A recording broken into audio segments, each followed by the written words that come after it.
বান্দা আর মালিকের সাথে সম্পর্কের উপরে নির্ভর করে মালিক তার উপরে খুশি না বেজার। কি দ্বারা এই এই এই খুশিটা কিভাবে অর্জন করতে হয়?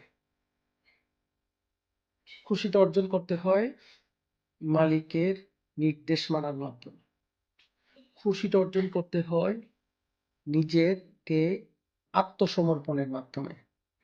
খুশিটা অর্জন করতে হয় যেই পথে চললে আল্লাহ খুশি হন সেই পথে চলতে হয়। এটা একদিনের কাজ না, এটা একদিনের কাজ না, এটা কন্টিনিউয়াস প্রসেস, মানে একটা ধারাবাহিক যাত্রা শেষ পর্যন্ত। কতদিন? মৃত্যুর আগ পর্যন্ত। আমার মালিক, আমি যেই মালিকের গোলামি করি, আমি বিশ্বাস করি আমার মালিক এতটা কঠোর, তিনি অনেকটাই দয়ালু।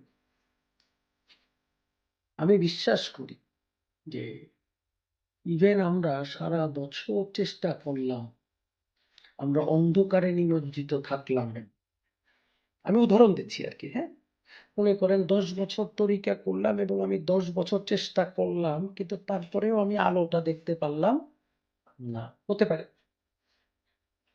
আলোটা পেলাম না, হতে পারে, কিন্তু আমি যেই মালিককে চিনি, আমার ওই মালিক ওই অবস্থায়ও যদি আমরা মৃত্যুবরণ করি, তিনি চাইলে আমাদের ক্ষমা করতে পারেন।